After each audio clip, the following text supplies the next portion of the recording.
Hey, what's up guys, welcome to Developer. In this video we are going to be creating a quad and rendering a texture onto it. Well, what the code which we have currently actually already renders the quad. The focus of this video will be starting on from where we left off in the last video, where we were discussing about RAII classes in C++. And this video we will be targeting to create a texture class which follows the RAII idiom and allocates and creates the texture while it uploads everything onto the GPU and removes everything in the destructor when the texture goes out of scope. What we currently have is I have written the code for rendering a quad. Basically what it contains is it contains the logic for opening up a window and rendering a quad inside of it. So currently we are rendering a red colored quad. If I run this, as you can see over here, a black background and a red quad just in the middle of it. This window is resizable and we can do so. The window title contains the FPS as well. Well, that is what we currently have. By the end of this video, we'll be rendering one texture on top of the quad. So let's get started. First, I'll create a texture.h header file inside my include directory. Let's include OpenGL. We'll do so by including glad. Glad is a wrapper which lets us call OpenGL functions. We'll get into the actual details of OpenGL stuff when we actually start graphics programming series. Currently in this video we are only going to be concerned with creating a RAII based texture class. What RAII is, you can go and follow my previous video to learn about it. Well, let's start with creating the texture class. Textures are of multiple types: texture 2D, texture 3D, cube maps, whatnot. In this video we are going to be actually using 2D textures because our quad is a 2D object. I hope that's clear. We will need to take in a file path which will be actually the image path, or we can call it the texture path. That will be the path at which our texture lies on the disk. Well, we will be using a third-party library called soil2. This will ease up our task of calling OpenGL functions a bit for loading of the texture. The way we call soil library for loading a texture is invoking soil, then load OGL texture. What it takes in is the file name, that is going to be the texture path. Well, let me also open the implementation of this function.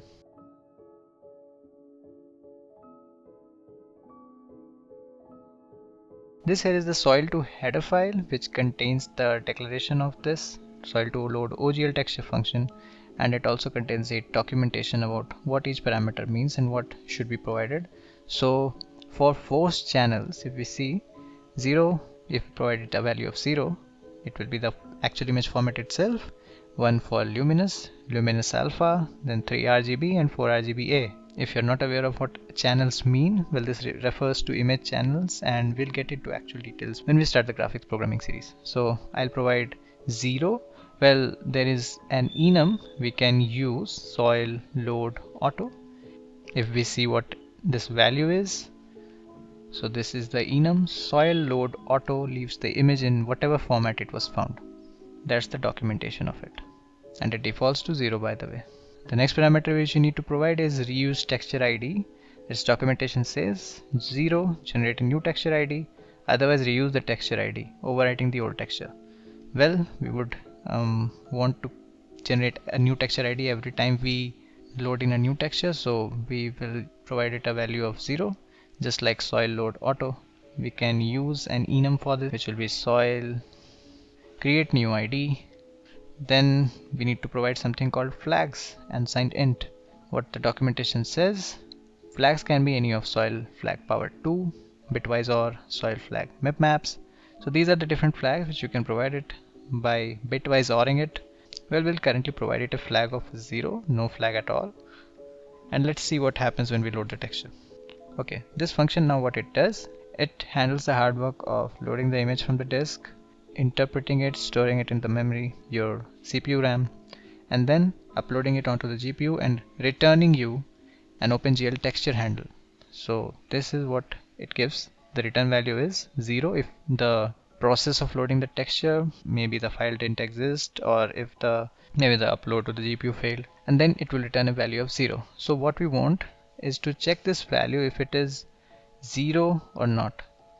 We also would need to store our texture handle because it will be reused later on. What we will do is store it gluint mTexture ID. We'll initialize the texture ID. Now what we can do is we can check if the texture ID is 0, can log an error loading texture from path texture path std and l. We also need to include iostream for this to work. Now that the texture is loaded and we have the texture ID, we will proceed on to set some texture parameters which will be required to correctly interpret the texture by OpenGL. So here on after I'll be writing in some code which will be purely OpenGL stuff, and I'll skip past this portion because our focus in this video is not OpenGL but RAII texture class. Alright, so this is the texture class created, and within the texture class destructor we are calling OpenGL to delete the texture which we had asked Soil to create for us. So this is the same texture ID which we are passing it, which we got from Soil. Now let's hook this up to render our texture quad. So we'll make some changes into our main.cpp. We can create our texture maybe here, texture. We need to provide it a path. So I've gone ahead and created an assets folder. What it contains are some images which are essentially the logo and the banner of the channel. These are all PNGs. I'll load one of them.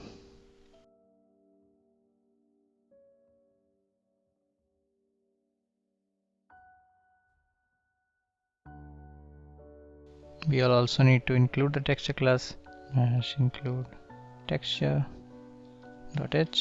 We'll provide a texture unit to something OpenGL specific.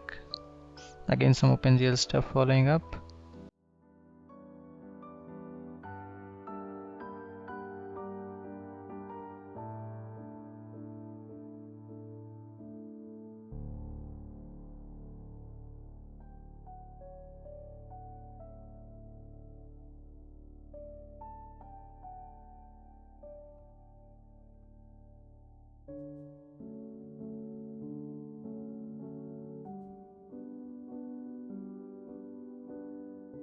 Now with that all done, we can try rendering the texture on our quad. Let's build and run this again.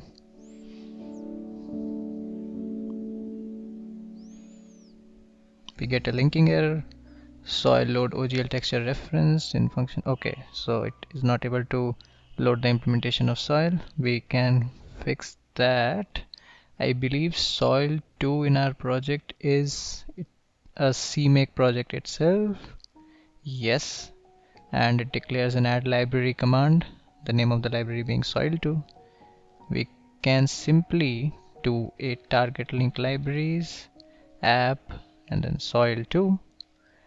Only thing which we need to do apart from this is add a subdirectory which will be this. I hope this should work. Let's try running this again. Okay, so you can see soil2 project generated. We are building it. Our application got built and we see a black screen. So something must have gone wrong. Let's see what it is. Error loading texture from path. Okay, so this line over here says that we can't load the texture. We had put in some error catching in our texture class. This is where we are getting this from, which means that we are getting the texture ID 0. Well, it is very likely that our path is not correct. We did supply the correct path. Only if we are running from the wrong directory, that would make sense. Let's check our build and run script. Yes, we are seeding into the build directory and then from there we are running our application. We can change this. Build. Yes, this should work now. Let's try running this again. Yes, and we see that our quad is indeed getting rendered with the texture on top of it. But it looks a little different from our channel's logo, is it? Well, I know the fix for it. It is because soil 2 by default loads the textures inverted in memory. So we need to provide a flag for the texture to be inverted back, we can do this. We just need to have some flags handling, so some flag business which we were seeing earlier. Let me also open this parallelly so that we can see what soil has provided us the option for fixing this. Yes, so these are the flags. The one which we are interested in is this flag, soil flag invert y. Let's pass this in a generic way so that we might need to add on some flags in the future. That is not a problem. Soil flag invert y. Let's keep this behind some logic. If invert y, let's suppose the user or the client code provides this option of inverting y, only then we are going to do this, else we are not. And since the textures need to be inverted by default, so I will keep this as enabled for default.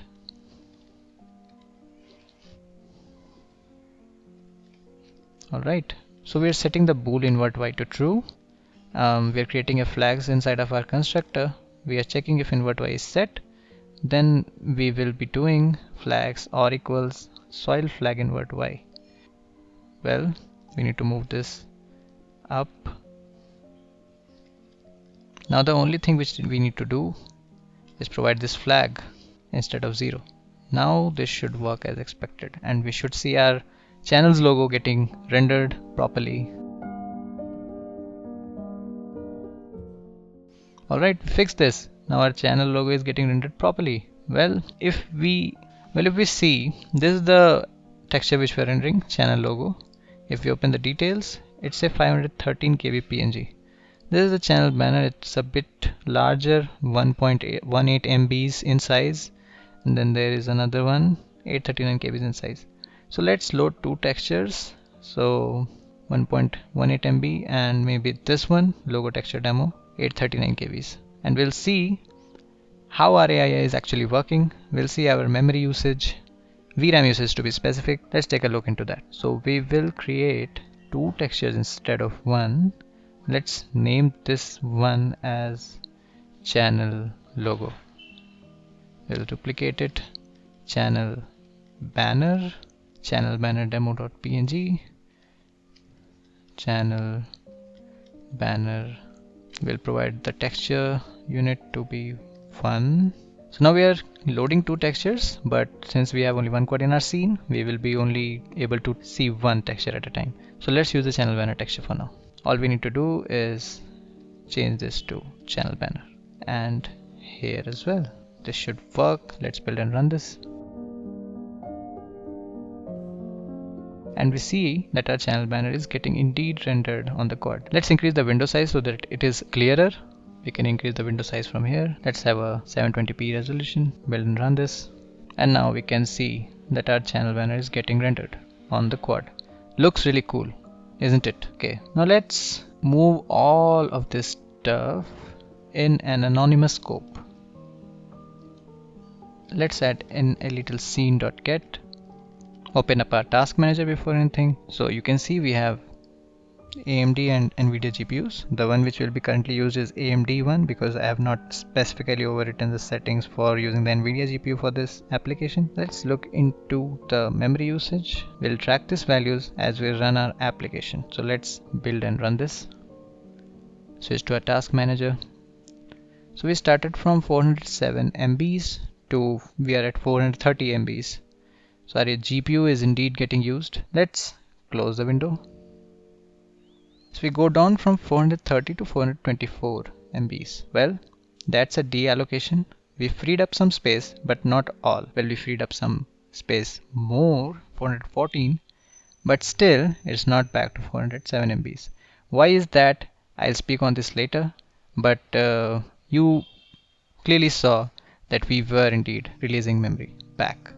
Now you see, once the application is terminated, we are at 404 MBs of usage. Now why was that? Why didn't we actually see all of the memory getting released? Well, before starting our application, it was on 407 megabytes of VRAM usage after terminating, and as we exited this scope and we were on scene.get, we saw we didn't go back to 407. We were a bit over that limit. Well, what happens is the graphics API which we are using for doing all of this rendering business is OpenGL. OpenGL, the drivers which implement OpenGL specification might have some optimizations or some stuff going on in their drivers, which is actually deferring the release of graphics memory until the application actually terminates. So this might be some optimization, something which they are implementing. We currently do not have any way of tracking that or seeing that. It's actually the GPU manufacturer, actually in this case AMD, who are the owners of the logic, the OpenGL implementation, what goes on, what gets rendered, how it works. Everything concerned with that is written by AMD. If you have an NVIDIA GPU and you're rendering using NVIDIA GPU, it's the NVIDIA GPU's implementation of OpenGL specification which is going to get followed. Well, the crux of the matter is that we did see memory getting released. We did free the memory of the actual texture which was getting released. It was some OpenGL constructs which were lying around which didn't get cleaned up until the application termination. Now, that was about rendering textures. That was the texture RAII class. I hope you learned something new from this video. If you did, make sure to give this a thumbs up, like this video, share this video, and subscribe to the channel if you want similar content in the future going ahead. I'll see you in the next video with something new. Till then, keep on learning, keep on growing, and keep on making mistakes. Bye bye.